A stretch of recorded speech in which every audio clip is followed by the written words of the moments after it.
Okay, good morning mga kamekanik. Gagawin natin, paandarin natin itong sasakyan na to. Nakaka-challenge kasi hindi siya umaandar. Meron siyang voltage yung battery, 12 volts. Hindi siya umaandar. Ganyan, check natin. Okay, on natin.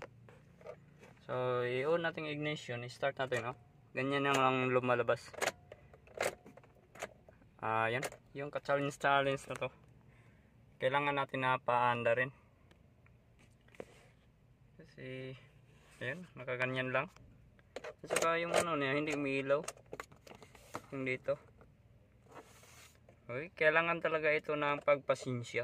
At kikilitis. Kikilitisin natin yung problema na to para lang makaandar to. Ayun, nagbe-blink. Ganyan siya, hindi talaga siya. Ganyan. Okay, hanapin natin. Okay, check natin dito. Ayan, may basa-basa. Parang itong PCM na to. Check natin dito. Open man yung fuse, check na natin. Okay. Check natin dito. Ito yung fuse box. Okay, check na natin. Anong putol? Ayan, tanggalin natin. Okay. Yes, anong gira? Ayun mga kamekanik, ito yung PCM niya, tapos tingnan natin. Okay naman yun, kita naman natin na okay. So, dito tayo pikas sa kabila. Ayun, sige, may mga dumi ng langgam, yung mga ant, ito yun. Ang gagawin natin ay tanggalin natin itong power control module. Tingnan natin sa loob. Tingnan natin dito sa loob. Sige. Yan po siya. Ayan, ito na po. Ayan, basa. So, tingnan natin dito sa loob. Ayun, basa. Ayan, basa. Ito yung nagko-control sa kanyang makina para siya mag-start. Ito yung nag-control, parang na to parang ito yung utak ng sasakyan. So ito, napaka-importante talaga ito. So dapat ito hindi mabasa ng tubig para hindi siya ma-short. Tingnan natin. Ayan. So,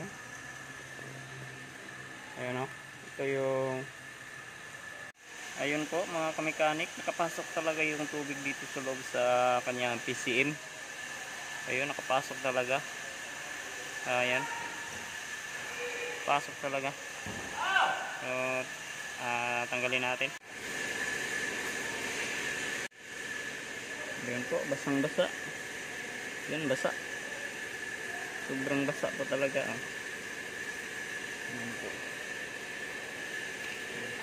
Tingnan natin Ayan, basa. Ayan, basa. Ayan, basang-basa ang yung PCM.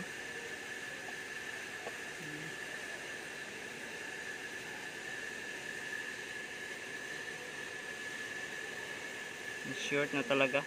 Nag-short dito sa loob. Tingnan natin sa ilalim.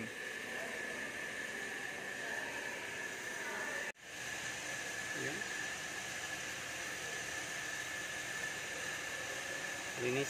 Linisan muna natin.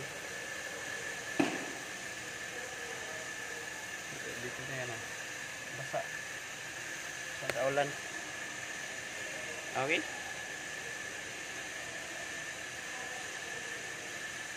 And don't forget to subscribe to our YouTube channel and click the notification bell para ma-update sa bagong videos, and like guys.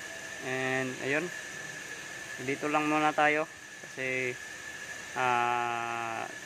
tingnan natin kung ano ang kanyang problema, kasi ano, okay lang naman yung kanyang starter, okay lang yung starter relay and fuse. So wala lang talaga siyang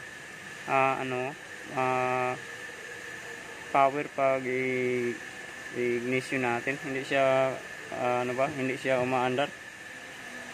May power naman siya pero hindi siya umaandar. So dito muna lang kami, dito muna lang tayo focus sa kanyang PCM, kasi okay naman yung mga niya, mga harness, okay naman. Okay, and update ko kayo pag okay na to, and maraming salamat. Bye bye. Ayun po. Ayun.